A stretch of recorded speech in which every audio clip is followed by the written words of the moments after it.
Sugar జబ్బుని అదుపులో ఉంచడానికి తీసుకొచ్చిన జీఎల్పీ మందులు, ఇంజెక్షన్లతో సరికొత్త ప్రయోజనం చేకూరుతోంది. అధిక బరువు, స్థూలకాయాన్ని తగ్గించడంలో ఇవెంతగానో సహాయపడుతున్నట్లు డాక్టర్లు చెబుతున్నారు. ముఖ్యంగా ఇంజెక్షన్ల రూపంలో వచ్చిన సెమాగ్లూటైడ్ వంటివి బరువును బాగా తగ్గిస్తున్నట్లు అధ్యయనాల్లో తేలింది. ఆహారం, వ్యాయామ పద్ధతుల్లో బరువు తగ్గలేని వారికి ఈ రకమైన ఇంజెక్షన్లతో మంచి ఫలితం ఉంటుందని నిపుణులు చెబుతున్నారు. ఈ నేపథ్యంలో వెయిట్ లాస్ ఇంజెక్షన్ల గురించిన పూర్తి వివరాల్ని డాక్టర్ని అడిగి ఇప్పుడు తెలుసుకుందాం.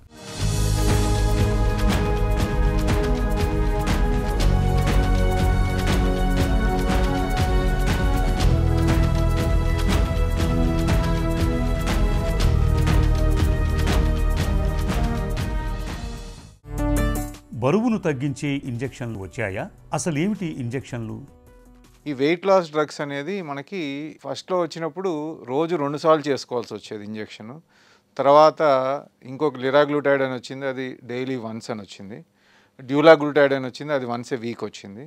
అలాగే ఇప్పుడు వచ్చిన సెమాగ్లూటైడ్ ట్యాబ్లెట్ వచ్చింది, డైలీ వేసుకునేది. సెమాగ్లూటైడ్ వీక్లీ ఇంజెక్షన్ వచ్చింది. రీసెంట్ ఎడిషన్ టిర్జపారటైడ్, ఇది కూడా వీక్లీ ఇంజెక్షన్.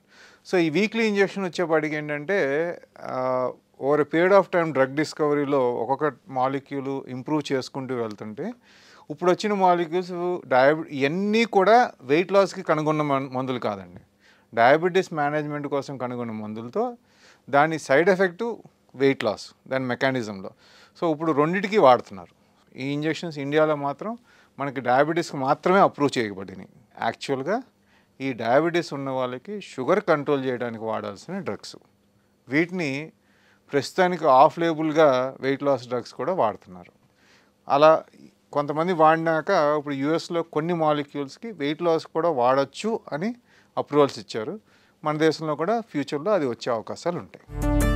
ఆహార వ్యాయామాలు లేకుండా ఇంజెక్షన్ల సాయంతోనే బరువు తగ్గచ్చా? సో ఇప్పుడు మా ఇంజెక్షన్స్ వల్ల, ఈ వెయిట్ లాస్ ఇంజెక్షన్స్ వల్ల ఏమవుతుంది, ఆకలి తగ్గిపోవడం, తినే ఆహారం కొలత తగ్గిపోవడం వల్ల బేసిక్గా వెయిట్ లాస్ జరుగుతుంది. సో అంటే ఏంటి, ఇక్కడ కూడా డైట్ తగ్గడం వల్ల క్యాలరీ డెఫిసిట్, అంటే రోజు తీసుకోవాల్సిన క్యాలరీస్ కంటే తక్కువ మోతాదులో క్యాలరీస్ తీసుకుంటున్నాం కాబట్టి మనకి ఆ క్యాలరీస్ సరిపోవు కాబట్టి బాడీలో ఉన్న ఫ్యాట్ మెటబలైజ్ అయ్యి వెయిట్ తగ్గుతున్నాం. సో ఫండమెంటల్గా ఏం చేస్తుంది, ఇది క్యాలరీ డెఫిసిట్ని క్రియేట్ చేస్తుంది. ఆ క్యాలరీ డెఫిసిట్ ఇంజెక్షన్ లేకుండా కూడా మనం క్రియేట్ చేసుకోగలిగితే వితౌట్ ఇంజెక్షన్ కూడా అదే మోతాదులో మనం వెయిట్ తగ్గే అవకాశాలు ఉంటాయి. కాకపోతే ఆ ఆకలి తట్టుకోవటము, ఆకలి అయినప్పుడు ఓవర్గా తినడం అనేది మనిషికి అందరికీ ఉండే ఇబ్బంది. సో ఈ ఇంజెక్షన్స్ ఏం చేస్తున్నాయి, ఆకలి రాకుండా కూడా హెల్ప్ చేస్తున్నాయి. అంటే తిన్న ఫుడ్ పొట్టలో 3 నుంచి 4 గంటలు టైం ఉండి ఇంటెస్టైన్స్కి వెళ్ళి డైజెస్ట్ అయ్యి వెళ్ళిపోవాలి. ఇంజెక్షన్ తీసుకున్న వాళ్ళకి ఏమవుతుంది, ఆ ఫుడ్ 3-4 గంటల బదులు 7-8 గంటలు పొట్టలో ఉండటం వల్ల హంగర్ సిగ్నల్స్, అంటే ఆకలి సిగ్నల్ అనేది మనకి బ్రెయిన్కి వెళ్ళటం ఆగిపోద్ది. సో దానివల్ల తినే ఆహారం తగ్గిపోద్ది. ఆహారం ఎప్పుడైతే తినడం తగ్గిపోద్దో క్యాలరీ డెఫిసిట్ ఏర్పడుద్ది. క్యాలరీ డెఫిసిట్ ఏర్పడినప్పుడు మనకి తప్పకుండా వెయిట్ లాస్ అనేది జరుగుతుంది. సో ఫండమెంటల్ ఏంటంటే, మీరు న్యాచురల్గా చేసిన ఇంజెక్షన్తో చేసిన మెయిన్ ఫండమెంటల్ ఇష్యూ ఏంటంటే, అవసరం ఉన్న దానికంటే తక్కువ క్యాలరీస్ తినటం, క్యాలరీ డెఫిసిట్ తీసుకురావడం వల్ల, డైట్ వల్ల మనకి ఈ వెయిట్ లాస్ అనేది తప్పకుండా జరుగుద్ది. సెమాగ్లూటైడ్ ఇంజెక్షన్ ప్రత్యేకత ఏంటి? ఇది ఎలా పనిచేస్తుంది? సెమాగ్లూటైడ్ ఇంజెక్షన్ వల్ల ఏంటంటే వెయిట్ లాస్ కొంచెం బెటర్గా ఉంటుంది. టాలరెన్స్, అంటే వీక్లీ వన్స్ వేసుకోవడం వల్ల దాంతో వచ్చే సైడ్ ఎఫెక్ట్ టాలరెన్స్ కొంచెం తక్కువ మోతాదులో కనపడుతుంది. నెక్స్ట్ వచ్చిన మాలిక్యూల్ టిర్జపారటైడ్. ఇవన్నీ కూడా ఒకే రకంగా పనిచేసే మాలిక్యూల్స్. ఎలా పనిచేస్తాయి, బేసిక్గా ఈ ఇంజెక్షన్ తీసుకోవడం వల్ల మన ఇంటెస్టైన్లో GLP-1 అనే హార్మోను అధికంగా ప్రొడ్యూస్ చేస్తుంది.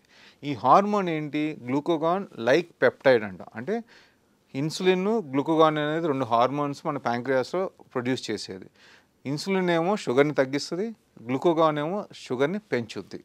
సో ఈ గ్లూకోగాన్ లైక్ పెప్టైడ్ అంటే ఏంటి, గ్లూకోగాన్ లాగా ఉండే ఈ enzyme hormone molecule glucagon already ఉంది కాబట్టి బాడీ గ్లూకోగాన్ సెక్రీషన్ని తగ్గించేస్తుంది. సో మనకి బ్లడ్ షుగరు ప్రొడక్షన్ అనేది తగ్గుద్ది, దానివల్ల షుగర్ తగ్గుద్ది.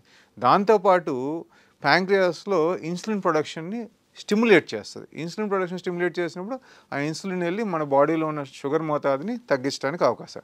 సో ఒక పక్కనేమో షుగర్ పెంచే హార్మోన్ని తగ్గిస్తుంది, ఇంకో పక్కనేమో షుగర్ని కంట్రోల్ చేసే హార్మోన్ని పెంచుతుంది. సో దీనివల్ల షుగర్స్ కంట్రోల్ అవుతాయి. బరువు తగ్గించే ఇంజెక్షన్లను ఎన్నిసార్లు ఎప్పుడెప్పుడు తీసుకోవాలి? మనకి ఇప్పుడున్న సెమాగ్లూటైడ్, టిర్జోపైరాటైడ్ ఏంటంటే వీక్లీ ఒక ఇంజెక్షన్ తీసుకుంటే సరిపోద్ది. ఈ ఇంజెక్షన్స్ డోసేజెస్ రకరకాలుగా ఉంటాయి. మనకి టిర్జోపైరాటైడ్ అంటే 2.5 mg పర్ వీక్ స్టార్ట్ చేస్తాం. అలా 2.5 నుంచి 5 mg, 7.5 mg, 10 mg, 12.5 mg, 15 mg వరకు తీసుకోవచ్చు. ఒక్కొక్కటి మెల్లిగా డోస్ ఎస్కలేట్ చేసుకుంటూ వస్తాం, ఎందుకంటే సైడ్ ఎఫెక్ట్స్ తగ్గడానికి. ఈ ఇంజెక్షన్స్ ఎప్పుడు తీసుకోవాలి? వీక్లీ ఎనీ టైం తీసుకోవచ్చు అండి, ఫుడ్కి సంబంధం లేదు. వీక్లీ ఒకసారి తీసుకుంటే సరిపోద్ది, ఈ వీక్ అంతా పనిచేస్తుంది. నెక్స్ట్ ఎన్ని రోజులు తీసుకోవాలి? ఈ ఇంజెక్షన్స్ మేము వాడేది షుగర్ కంట్రోల్ గురించి. సో షుగర్ కంట్రోల్ గురించి తీసుకునేటప్పుడు జీవితాంతం తీసుకోమని చెప్తాము. కాకపోతే వెయిట్ లాస్ కోసం కొంతమంది తీసుకున్నప్పుడు టెంపరీగా తీసుకుంటున్నారు, అంటే 3 months, 6 months, 9 months, 1 year తీసుకుంటున్నారు. వెయిట్ తగ్గగానే ఆపేస్తున్నారు. ఈ వెయిట్ తగ్గగానే ఆపేస్తే మళ్ళీ దానితో వచ్చే ఇబ్బందులు వేరుగా ఉంటాయి. వెయిట్ లాస్ ఇంజెక్షన్లను తీసుకున్న తర్వాత బరువు తగ్గే తీరు ఎలా ఉంటుంది? ఈ ఇంజెక్షన్స్ బరువు తగ్గే బేసిక్గా GLP-1 అనలాగ్స్ మనం తీసుకున్నాక జనరల్గా టైట్రేట్ చేయడం అంటాం. స్మాల్ డోస్ నుంచి యాక్చువల్ డోసు. ఫర్ ఎగ్జాంపుల్ టిర్జోపైరాటైడ్ అంటే 2.5 నుంచి 10, 12.5, 15కి వచ్చినప్పుడు బెటర్గా కనపడుతుంది. సో ఎవ్రీ 4 weeks 2.5 mg మనం పెంచుకుంటూ వస్తాం. సో అలా పెంచుకుంటూ వచ్చినప్పుడు సైడ్ ఎఫెక్ట్స్ తక్కువగా ఉంటాయి. సో టాలరబిలిటీ బెటర్గా ఉంటుంది. So over a period of 6 months నుంచి మీకు 1 year దాకా మీకు వెయిట్ లాస్ అనేది స్టార్ట్ అవుద్ది. ఈ వెయిట్ లాస్ ఎంతవరకు జరుగుద్ది? జనరల్గా average 10 to 15% of base line, అంటే మనం ఎంత వెయిట్ ఉన్నామో దాంట్లో 10 to 15% 52 weeksలో తగ్గుద్ది అనేది మనకి స్టడీస్ ఓవరాల్గా చూసింది. ఇంజెక్షన్లను తీసుకున్న తర్వాత జీవనశైలిలో జాగ్రత్తలు తీసుకోవాలా? ఎనీ వెయిట్ లాస్ ఇంజెక్షన్స్ తీసుకున్నా, లేకపోతే ఎనీ వెయిట్ లాస్ ప్రోగ్రాంలోకి వెళ్ళినా, అంటే ఎక్సర్సైజ్ డైటింగ్లోకి వెళ్ళినా కానీ ప్రోటీన్ కంటెంట్ అడిక్వేట్గా తీసుకోవాలి. అంటే మనం సెడెంటరీ లైఫ్ స్టైల్, అంటే కూర్చుని పనిచేసే వాళ్ళైతే కనీసము 0.8 to 1 gram per kg body weight protein తీసుకోవాలి. ఒకవేళ ఫిజికల్ ఎక్సర్సైజ్ చేస్తున్నారు అనుకోండి, మజిల్ ట్రైనింగు, కార్డియో ఎక్సర్సైజ్ చేస్తున్నా, కనీసం 1.5 grams per kg body weight protein minimum అయితే తీసుకోవాలి. ఫ్యాట్ కంటెంట్ తక్కువగా తీసుకోవడం చూసుకోవాలి. కార్బ్స్ తగ్గించుకోవడం చూసుకోవాలి. బరువు తగ్గటానికి ఎక్కువ కాలం పాటు వెయిట్ లాస్ ఇంజెక్షన్లను తీసుకోవచ్చా? చాలామంది ఏంటంటే అవగాహన లోపంతో ఫాస్ట్గా అయిపోద్ది, లేకపోతే నాకు పెళ్ళి ఉంది, నాకు ఫంక్షన్ ఉంది, టార్గెట్ డేట్స్ ఉన్నాయి, తొందరగా తగ్గాలనే అవగాహన లోపంతో ఇంజెక్షన్స్ ఎవరు ప్రిస్క్రైబ్ చేయకుండా కూడా కొనేసి వాడేస్తున్నారు. సో దానివల్ల సైడ్ ఎఫెక్ట్స్ వచ్చిందంటే జీవితాంతం బాధపడాల్సిన అవసరం ఉంటుంది. వాడాలనుకుంటే కనీసం డాక్టర్ని కలిసి మీ హిస్టరీ చెప్పి మీకు సూటబుల్లా కాదా, లాంగ్ టర్మ్లో ఏం చేయదలుచుకుంటున్నారు, ఒకవేళ ఆపేస్తే దాన్ని ఎలా మేనేజ్ చేస్తున్నారు, ఇవన్నీ పరిస్థితులు ఆలోచించకుండా ఓన్లీ వెయిట్ లాస్ వస్తుంది, 3 నెలల్లో మనం స్లిమ్గా కనపడతాం అనే ఆలోచనతో ప్రాణం మీదకు మాత్రం తెచ్చుకోకండి. బరువును తగ్గించే GLP ఇంజెక్షన్లు, మందులకు మన దేశంలో ఇంకా అనుమతి లభించలేదు. ప్రస్తుతానికి విదేశాల్లో మాత్రమే వాటిని బరువు తగ్గడానికి వాడుతున్నారు. అయితే డాక్టర్ల విచక్షణ మేరకు ఈ మందుల్ని సూచించే అవకాశం ఉంటుంది. కాబట్టి మందులతో ఉన్న లోటుపాట్లు, ఉపయోగాలు అన్నిటినీ డాక్టర్తో చర్చించిన తర్వాతే నిర్ణయం తీసుకోవటం అన్ని విధాలా మేలు.